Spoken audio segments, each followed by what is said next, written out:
بسم اللہ الرحمن الرحیم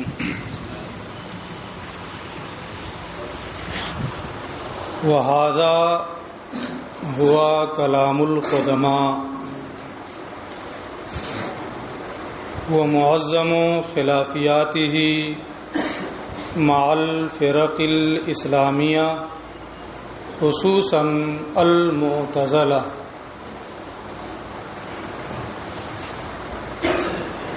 اس سے پہلے والے درس میں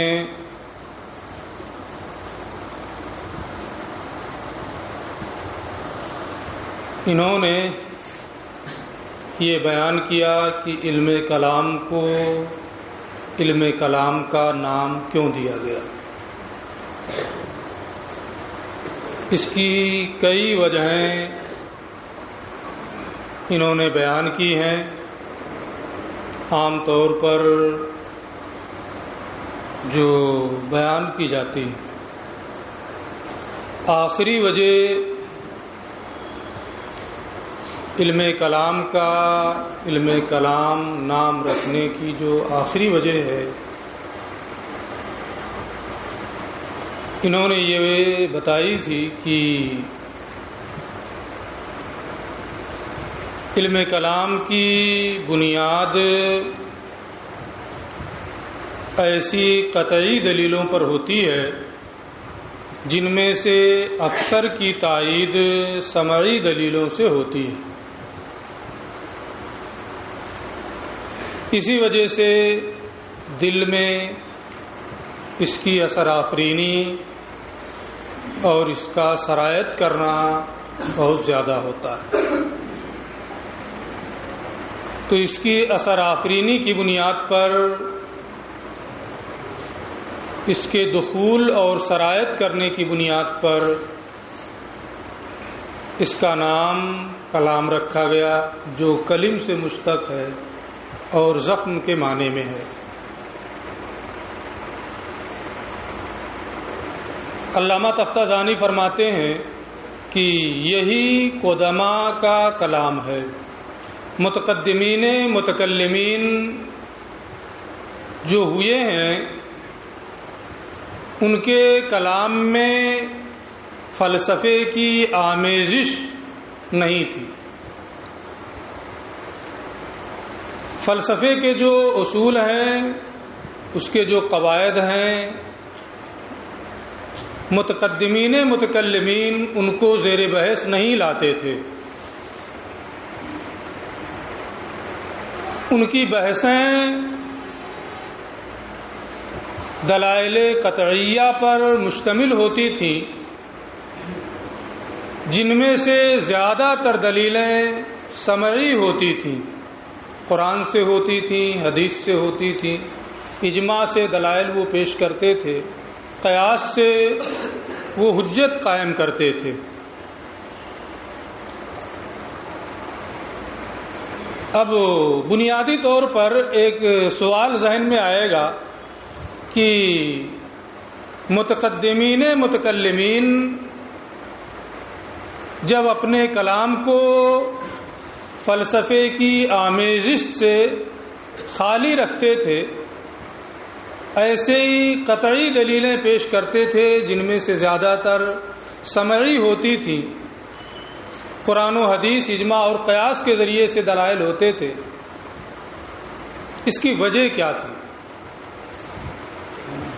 اور پھر فلسفے کی آمیزش، فلسفے کا اختلاط علم کلام کے ساتھ کیسے ہوا؟ یہ ساری چیزیں علامہ تفتازانی بیان کریں گے۔ آپ کے ذہن میں سوال اٹھ رہا ہے، یہ جواب دیں گے، ہے نا؟ پہلا سوال یہی اٹھے گا کہ صرف ایسی قطعی دلیلیں جو زیادہ تر سمعی ہوں انہی کو کیوں یہ متقدمین متکلمین پیش کرتے تھے؟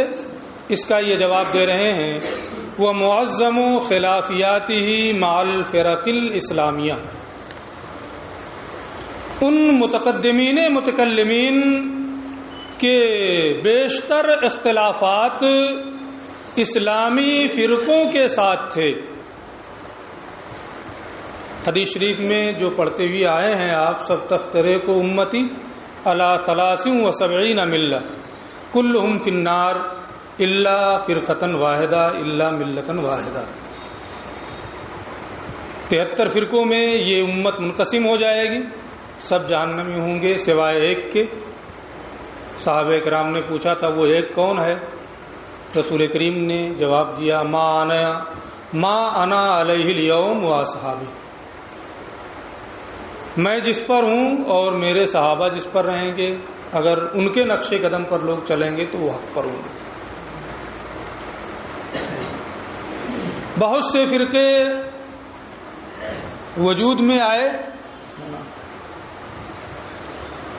متقدمین متکلمین کا جو اختلاف تھا وہ انہی اسلامی فرقوں کے ساتھ تھا. ان میں سے زیادہ تر آپ پڑھتے اور پڑھاتے ہیں، سنتے بھی ہیں. ان میں سے بہت ایسے ہیں جن کی تکفیر بھی کی گئی ہے، ان میں سے کچھ ایسے ہیں جن کی تکفیر نہیں کی گئی ہے. سب کو اسلام کی جانب منسوب کرنا، مال فرق الاسلامیہ، اسلامی فرقے یعنی سب مسلمان تھے.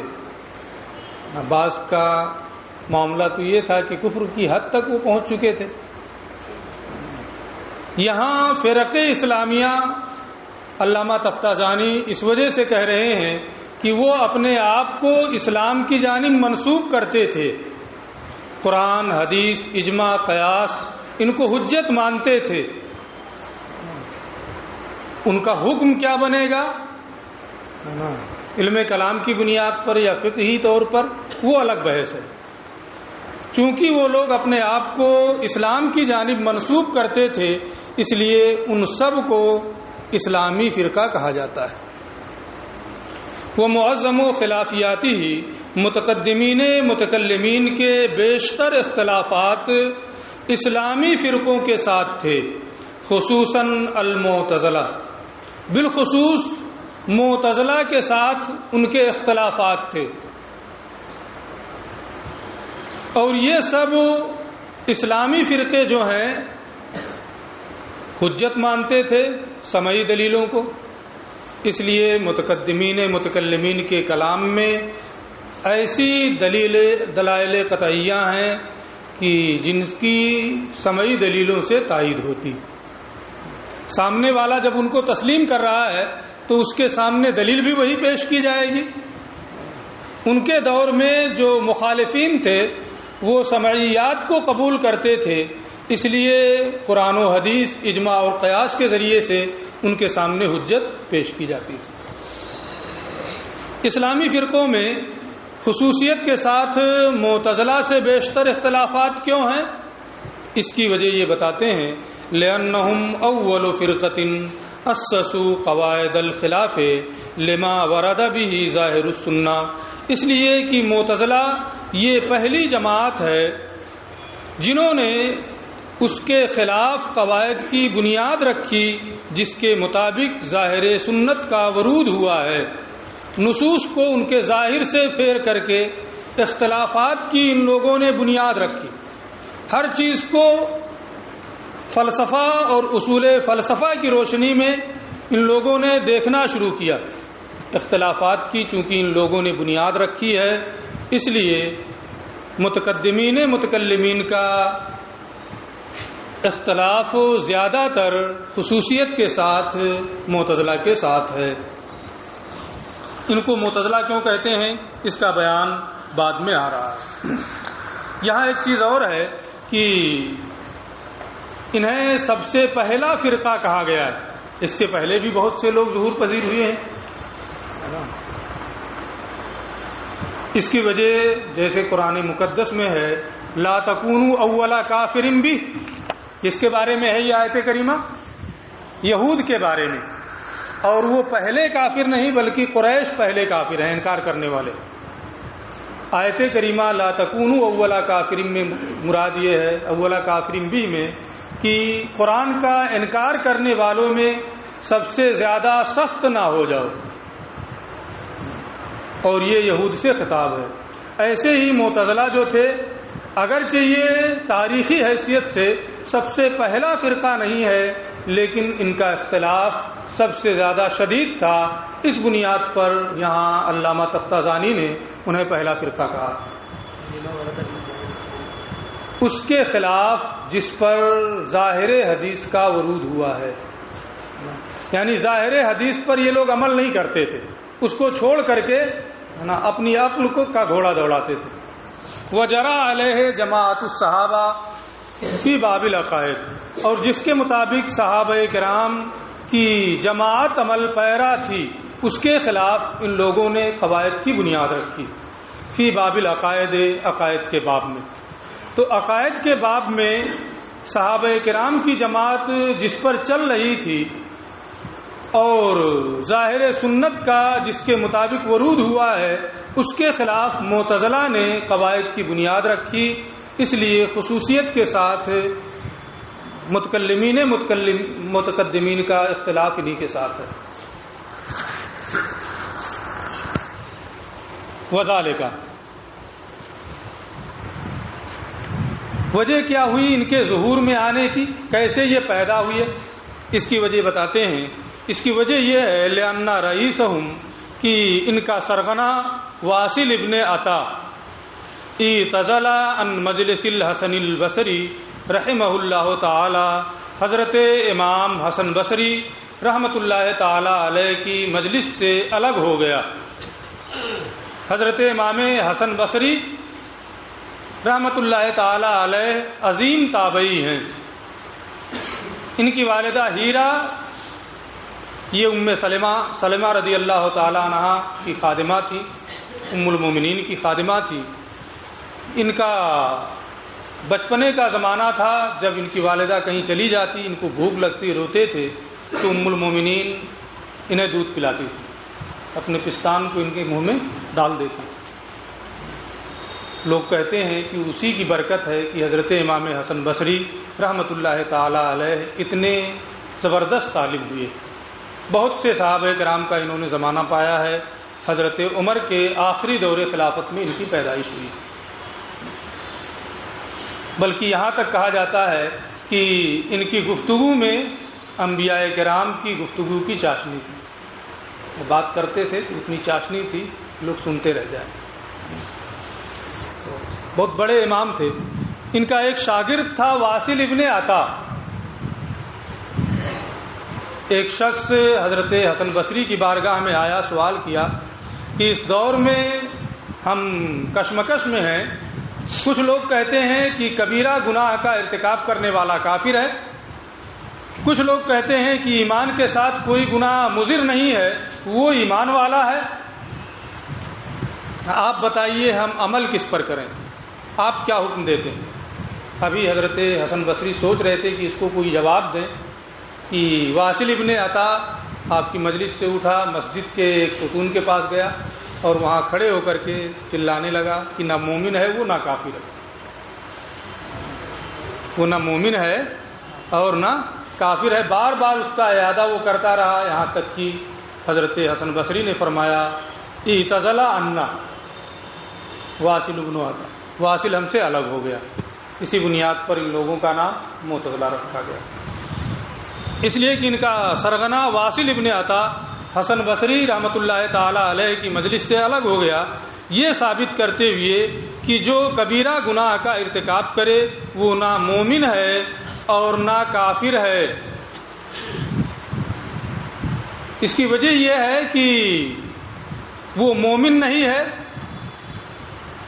معتزلہ کے نزدیک عمل ایمان کا رکن ہے، رکن ایمان عمل ارتکاب کبیرہ کی بنیاد پر فوت ہو گیا، اس لیے وہ مومن نہیں رہا، کافر نہیں ہے۔ اس کی وجہ وہ لوگ یہ بتاتے ہیں کہ اگر جو چیزیں ضروری ہیں، شہادتین اور اس کے علاوہ قرآن کا اقرار، تمام چیزیں اگر پائی جا رہی ہیں، نہ تصدیق پائی جا رہی ہے، تو اس کو کافر نہیں کہیں گے۔ تو ایک رکن ایمان کا تو اس کے اندر نہیں ہے، اس لیے وہ مومن نہیں ہے، لیکن تصدیق پائی جا رہی ہے۔ اس لیے کافر نہیں. یقرر ان من ارتکب الکبیرۃ، یہ ثابت کرتے ہوئے کہ جو کبیرہ گناہ کا ارتکاب کرے وہ نہ مومن ہے اور نہ کافر ہے. ویثبت المنزلۃ بین المنزلتین، اور ایمان و کفر کے درمیان واسطہ ثابت کرتے ہوئے کہ ایمان و کفر کے درمیان ایک واسطہ ہے. ایک ایسا شخص بھی ہوتا ہے جو نہ مومن ہے اور نہ کافر ہے، یعنی جو کبیرہ گناہوں کا ارتکاب کرے. ہمارے ائمہ، ہمارے علماء کے نزدیک گناہ عمل ایمان کا رکن نہیں ہے، جز نہیں ہے. تصدیق قلبی، اقرار باللسان، تصدیق بالجنان کا نام ہمارے نزدیک ایمان ہے. بحث اس کی بعد میں آئے گی. تو چونکہ عمل یہ جزو ایمان نہیں ہے، اس لیے ارتکاب مرتکب کبیرہ ہمارے نزدیک مومن ہے، کافر نہیں. فقال الحسن، حضرت حسن بصری رحمۃ اللہ تعالی علیہ نے اس کے بارے میں ارشاد فرمایا، قد اعتزل عنا، واصل ہم سے الگ ہو گیا، فسموا المعتزلہ، اس لیے ان کا نام معتزلہ پڑ گیا. اسی حضرت حسن بصری کے کہنے کی وجہ سے. وَهُمْ سَمَّوْا أَنفُسَهُمْ أَصْحَابَ الْعَدْلِ وَالتَّوْحِيدِ، اور معتزلہ اپنا نام اصحاب العدل والتوحید رکھتے ہیں. انہوں نے اپنا نام اصحاب العدل والتوحید رکھا، بلکہ وہ اپنے آپ کو معتزلہ کہنے میں بھی فخر محسوس کرتے. فخر کے ساتھ وہ اپنے آپ کو معتزلہ کہتے ہیں، اعتزال کی جانب اپنے آپ کی نسبت کرتے ہیں. وہ معنی یہ لیتے ہیں کہ ہم باطل سے بچ گئے، ہم باطل سے بچ گئے. اس بنیاد پر وہ اپنے آپ کو معتزلہ کہتے ہیں اور اس نام میں اپنے لیے وہ فخر محسوس کرتے ہیں.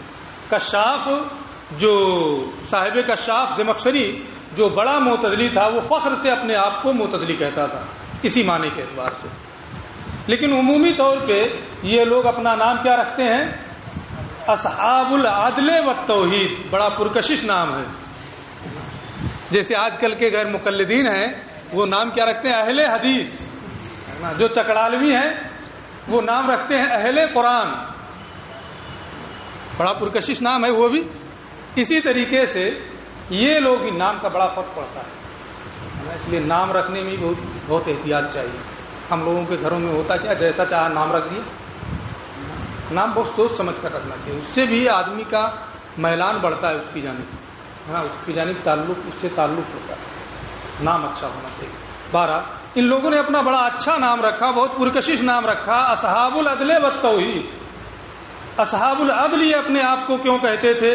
لقولہم بوجوب ثواب المطیع و عقاب العاصی علی اللہ تعالی. اپنے اس قول کی وجہ سے کہ اللہ تعالی پر فرما بردار بندے کو ثواب دینا واجب ہے اور نافرمان بندے کو عذاب دینا اللہ پر واجب ہے. یہ عدل ہے نا. اگر کسی نے نیک کام کیا ہے تو اسے جنت دے، نہیں دینا مجبوری ہے، اس کی واجب ہے اس پر. واجب کا مطلب کیا ہوا؟ کرنا ہی کرنا ہے نا. چاہیں یا نہ چاہیں آپ کو کرنا نہ. نہیں کریں گے اگر بندے پر ہے تو گنہگار ہوگا. ایسے ہی یہ لوگ کہتے ہیں کہ اللہ پر واجب ہے کہ اپنے فرما بردار بندے کو ثواب دے. اللہ پر واجب ہے کہ جو بندہ نافرمانی کر رہا ہے، معصیت کا ارتکاب کر رہا ہے، اسے عذاب دے، اسے جہنم میں ڈالے. کیوں؟ اس لیے کہ یہی عدل ہے، یہی انصاف ہے. ہم اہل سنت و جماعت کا عقیدہ کیا ہے؟ اللہ پر کچھ واجب نہیں ہے. وہ قادر مطلق ہے، وہ مختار کل ہے نا. اس پر کوئی چیز واجب نہیں ہے. وہ اپنے نیک بندوں کو ثواب دیتا ہے، جنت دے گا، یہ اس کا فضل ہے. گنہگاروں کو عذاب دے گا، انہیں جہنم میں داخل کرے گا، یہ اس کا عدل ہے. اگر وہ اس کے برعکس بھی کرے تو اس پر کوئی اعتراض کی گنجائش نہیں ہے، وہ مختار کل ہے نا، قادر مطلق ہے، جیسے چاہے وہ کرے، لیکن عادت الہیہ یہی جاری ہے کہ نیک بندے کو وہ ثواب دیتا ہے، جنت میں داخل کرے گا، اور گنہگاروں کو جہنم میں داخل کرے گا، انہیں عذاب دے گا۔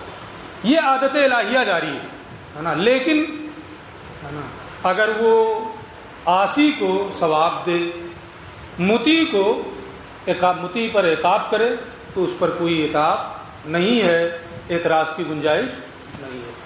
وہ لوگ چونکہ معتزلہ یہ کہتے ہیں کہ مطیع کو ثواب دینا، عاصی کو عقاب دینا اللہ پر واجب ہے، اس لیے وہ اپنے آپ کو اصحاب العدل کہتے ہیں، اپنے آپ کو وہ اصحاب توحید کہتے ہیں۔ اس کی وجہ یہ ہے کہ وہ لوگ صفات قدیمہ کی نفی کرتے ہیں، صفات و نفی صفات القدیمہ ہو، اللہ عز و جل سے صفات قدیمہ کی نفی کرنے کی وجہ سے، یعنی وہ لوگ یہ کہتے ہیں کہ اللہ عز و جل کی جو صفات ہیں وہ صفات اس کی عین ذات ہیں۔ ہمارا مذہب کیا ہے یہ اس کتاب میں بعد میں آئے گا، تو ہم وہی اپنا مذہب تفصیل کے ساتھ بیان کریں گے۔ یہاں صرف ہمیں اتنا سمجھانا ہے کہ معتزلہ صفات قدیمہ کی اللہ عز و جل سے نفی کرتے ہیں۔ وہ لوگ یہ کہتے ہیں کہ اللہ عز و جل کی ذات، صفات جو ہیں وہ اس کی ذات کا عین ہیں، کیونکہ اگر صفات باری تعالیٰ ذات باری تعالیٰ کی غیر ہوں تو تعدد قدمہ لازم آئے گا، کئی قدیم کا ہونا لازم آئے گا، اور جو شرک کی جانب مفضی ہے۔ اگر صفات باری تعالیٰ اس کی ذات کا غیر ہوں تو تعدد قدمہ لازم آئے گا، اور یہ توحید کے منافی ہے، مفضی الی الشرک ہے، شرک کی جانب لے جانے والا ہے۔ تو اب چونکہ صفات قدیمہ جو ہیں اس کی یہ لوگ ذات باری تعالیٰ سے نفی کرتے ہیں کہ ان کا وجود ہی نہیں ہے۔ اگر ان کو موجود مانا جائے گا تو ایسی صورت میں تعدد قدمہ لازم آئے گا، اس کی بنیاد پر شرک کا لزوم ہوگا، اور آدمی واقعی میں موحد نہیں رہ جائے گا۔ صفات قدیمہ کی نفی کر کے یہ اپنے آپ کو اول درجے کا موحد ثابت کرتے ہیں۔ اشاعرہ کا مذہب اس سلسلے میں یہ ہے کہ ذوات قدیمہ کا اس بات تو شرک ہے، صفات قدیمہ کا اس بات یہ شرک نہیں ہے، تفصیل بعد میں۔ وہ نفی صفات القدیمہ ہو، اور اللہ عز و جل کی ذات سے صفات قدیمہ کی نفی کرنے کی وجہ سے یہ اپنے آپ کو اصحاب توحید کا نام دیتے ہیں۔ یہ لفظ نشر مرتب ہے، اصحاب عدل کہتے ہیں اس وجہ سے، اور اپنے آپ کو اصحاب توحید کہتے ہیں اس وجہ سے، ہے نا، دوسری وجہ جو ثم انہم توغلوا، یہ تو تھا کہ متقدمین متکلمین نے اپنے کلام میں سمعی دلیلوں کو جگہ دی، پھر ان معتزلہ نے غلو سے کام لیا علم کلام میں، وتشبثوا بأزیال الفلاسفہ فی کثیر من الاصول والاحکام، اور بہت سے قواعد اور بہت سے احکام میں ان لوگوں نے فلاسفہ کا دامن تھام لیا۔ تشبثہ کا معنی ہوتا ہے تعلقہ، وشاع مذہبہم فیما بین الناس، اور ان کا مذہب لوگوں کے درمیان عام ہو گیا، شائع و ذائع ہو گیا، الی ان قال، یہاں تک کہ شیخ ابو الحسن اشعری جو علم کلام کے ائمہ میں سے ایک ہیں، عرب ممالک میں زیادہ تر لوگ ان کی اتباع کرتے ہیں، ہم لوگ کیا ہیں؟ ماتریدی، امام ابو منصور ماتریدی رحمۃ اللہ تعالی علیہ، وہ حنفی بھی تھے۔ وشاع مذہبہم، اور ان کا مذہب لوگوں کے درمیان عام ہو گیا، یہاں تک کہ شیخ ابو الحسن اشعری رحمۃ اللہ تعالی علیہ جو اپنے ابتدائی دور میں ابو الحسن جبائی کے ابو علی جبائی کے شاگرد تھے، اور یہ ابو علی جبائی معتزلہ کا سرغنہ تھا، بہت زبردست عالم تھا معتزلہ کا. اسی کے شاگرد تھے ابو الحسن اشعری رحمۃ اللہ تعالی علیہ. ایک زمانے تک اس کے پاس رہے، اس کی جانب سے مناظرہ کرنے جاتے تھے کیونکہ اس کی زبان بہت تیز نہیں چلتی تھی، اور امام ابو الحسن اشعری رحمۃ اللہ تعالی علیہ بہت چرب زبان تھے. تو مناظرے میں وہ انہی کو آگے بڑھاتا تھا، خود رہتا تھا لیکن مناظرہ وہی کرتے تھے. تو اس کی شاگردی میں رہتے تھے. اللہ نے بعد میں توفیق دی اور پھر انہوں نے معتزلہ کا جو رد کیا وہ انہی کا حصہ ہے. اس کے کئی واقعات بیان کیے جاتے ہیں، واقعات آپ پڑھ لیجئے گا، اتنا ٹائم نہیں ہے کہ ان کے ہم واقعات بیان کریں. اعلان قال، یہاں تک کہ شیخ ابو الحسن اشعری رحمۃ اللہ تعالی علیہ نے اپنے استاذ ابو علی جبائی سے فرمایا، ما تقول فی ثلاثۃ اخوۃ، آپ ایسے 3 بھائیوں کے بارے میں کیا فرماتے ہیں، مات احدہم مطیعا، جن میں سے ایک کا انتقال فرما برداری کرتے ہوئے ہوا، والآخر عاصیا، دوسرے کا انتقال نافرمانی کی حالت میں ہوا، والثالث صغیرا، اور تیسرا انتقال کر گیا بچپنے میں. یہ اس کی لگام کو ڈھیل دینے کے لیے ہے نا. اگر وہ چاہتے تو بات کو مختصر بھی کر سکتے تھے، لیکن بات کو انہوں نے پھیلا دیا. 3 لڑکوں کو رکھا، پھر اس سے سوال کیا کہ ان تینوں کے بارے میں اپنے معتقدات کی روشنی میں آپ جواب دیں. چونکہ ان کا ایک اعتقاد یہ ہے کہ اللہ پر اصلح للعباد واجب، اللہ پر واجب ہے کہ وہی کرے جو بندے کے لیے مناسب. اگر بندے کے خلاف کوئی کام ہے تو اللہ اس کو نہیں کر سکتا. اصلح للعباد یہ اللہ پر واجب ہے نا. اسی ان کے اعتقاد کی بنیاد پر امام ابو الحسن اشعری نے اپنے استاد ابو علی جبائی معتزلی سے سوال کیا تھا. جواب سنیں. فقال، ابو علی جبائی نے جواب دیا، ان الاول یثاب فی الجنہ، ٹھیک ہے، پہلے کو جنت میں ثواب دیا جائے گا، جنت میں داخل کیا جائے گا. والثانی یعاقب بالنار، دوسرے کو جہنم میں سزا دی جائے گی. والثالث لا یثاب ولا یعاقب، تیسرے کو نہ ثواب دیا جائے گا نہ عقاب دیا جائے گا. جواب اس کا ہو گیا. فقال الاشعری، حضرت امام ابو الحسن اشعری نے فرمایا، پھر کیونکہ ان کا ناقدانہ ذہن تھا اس پر معارضہ کیا، تو انہوں نے فرمایا، فَإِنْ قَالَ الثَّالِثُ، اگر تیسرا لڑکا جو بچپنے میں مر گیا ہے وہ اپنے رب سے کہے، یا ربی، اے میرے رب، لما امتنی صغیرہ، تو نے مجھے بچپن ہی میں کیوں موت دے دی، وما ابقیتنی، اور تو نے مجھے باقی نہیں رکھا کیوں، الی ان اکبرا، یہاں تک کہ میں بالغ ہوتا، بڑا ہوتا، فأؤمن بک، میں تجھ پر ایمان لاتا، وہ اوتی آکا، تیری فرما برداری کرتا، فادخل الجنہ، اور جنت میں داخل ہوتا. یہ کیا کہ مجھے بچپن میں موت آ گئی، اب میں نہ جنت میں جاؤں گا نہ جہنم میں، یہ تو میرے لیے مناسب نہیں ہے، یہ اصلح للعباد نہیں ہے، اصلح للعباد. اب اگر یہ اعتراض بچپن میں انتقال کرنے والا بچہ اپنے رب سے کرے تو اسے اللہ کیا جواب دے گا، ہے نا. فماذا یقول الرب، تو اللہ کیا کہے گا، کیا جواب دے گا اس اپنے بندے کو. فقال، اس کا جواب آسان تھا، ہے نا.